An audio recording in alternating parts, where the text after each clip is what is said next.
La entrevista.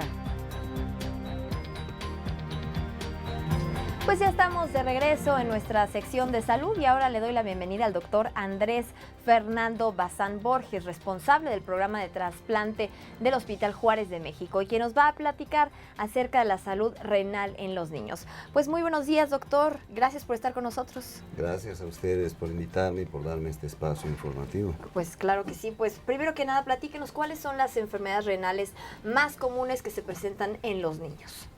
Los niños es diferente al adulto, no son adultos chiquitos. Okay. ¿Sí? Los niños tienen su propia patología.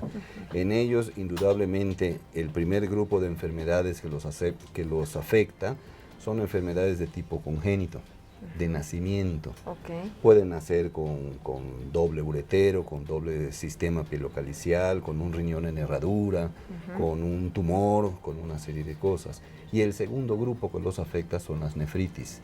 Enfermedades causadas por inflamación, causadas por estreptococos, por algún tipo de bacteria, son los dos grandes grupos. De ahí hay un montón, inmunológicas, hereditarias, pero básicamente estos son los dos grupos. Ok.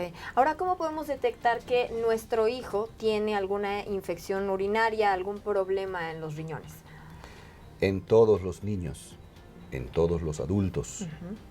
La regla de oro es una revisión médica y mínimo un examen general de orina. En niños, sobre todo, un general de orina nos puede dar muchos datos.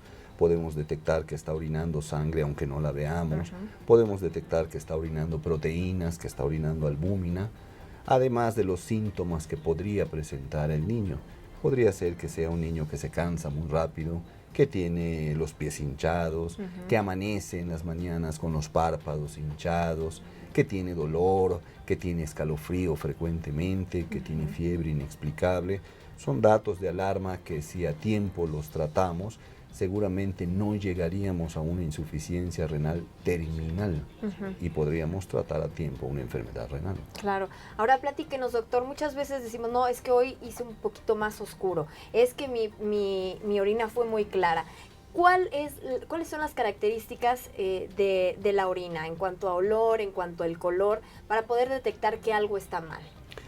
Los riñones son un filtro muy potente, que es capaz de concentrar la orina o de diluir la orina dependiendo de las condiciones del paciente. Si cualquiera de nosotros, un niño o un adulto, está deshidratado, la orina es más oscura, más concentrada.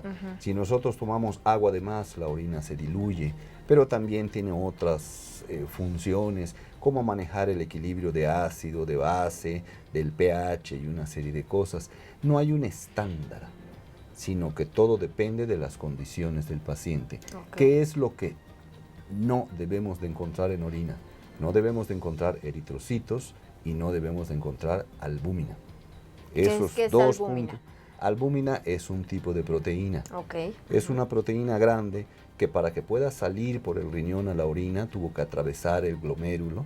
El glomérulo es la unidad funcional del riñón y eso nos indicaría que hay un problema ya allá en ese riñón que debemos de estudiar. Sangre, por supuesto, tampoco. Tampoco. Pero la sangre no la tenemos ni siquiera que ver.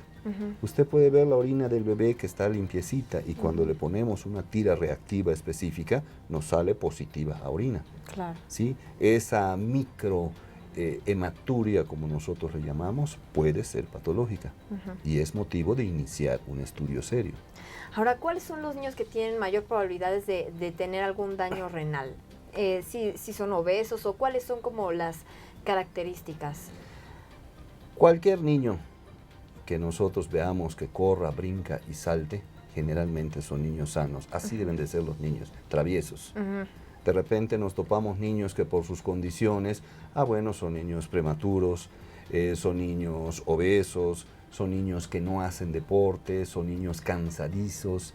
Ese es el grupo de población sobre el cual nos debemos de orientar. Un niño sano, travieso, que está jugando fútbol, generalmente es sano, aunque también tenemos que estar pendiente de él. Claro. Ahora, doctor, ¿cuáles serían las complicaciones que podemos tener si no se atienden estos pequeños signos, estas alertas rojas que vemos? ¿Y qué pasaría si no se detectan a tiempo y se tratan? ¿Cuáles serían las complicaciones? El problema de los riñones es que a veces nos avisa a veces no. Por eso tenemos que estar pendientes.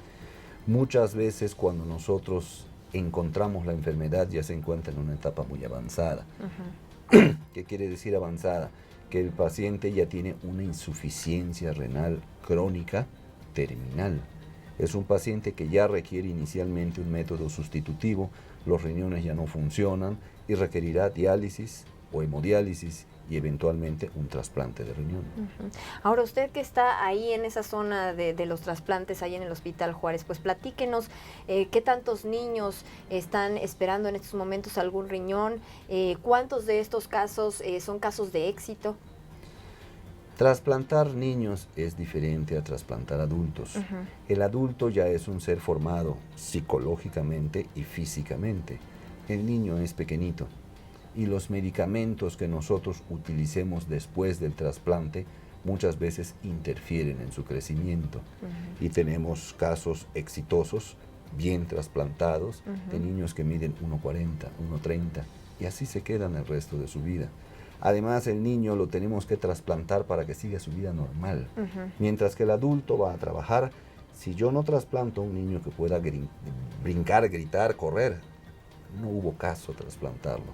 Lo trasplanto para que se integre a su sociedad, no a la mía de adulto, a la de él, a su primaria, a su kinder, donde esté. Es difícil trasplantar niños porque la fuente de donación es muy importante. A veces los padres quieren donarles, padres grandes, con niños muy pequeños, y no el riñón compatible. muy grande y no le cabe. Claro. Aunque sea compatible, también tenemos que ver que el riñón, que el órgano que se va a trasplantar, sea proporcional a la medida del niño. Entonces supongo que va a ser más difícil encontrar un riñón para un niño que para un adulto. Por supuesto. Las probabilidades se reducen. Por supuesto. Muchas veces la familia nuclear, la familia inmediata no le puede donar, mientras que a un adulto seguramente tiene hermanos ya grandes, mayores de edad. El niño tiene hermanos niños que no le pueden donar por ley. Y si no le puede donar el padre o la madre, seguramente los primos también son pequeños. Entonces viene todo un proceso de inscribirlo, una lista de espera y buscar un donante cadavérico que no solo sea compatible, sino que también sea proporcional en peso y talla. Bueno, doctor, pues le agradecemos mucho haber estado con nosotros aquí en este noticiero. Muchísimas gracias. Es el doctor Alberto Bazán Borges, jefe del Servicio de Trasplantes del Hospital Juárez de México. Muchas gracias. Gracias por la información.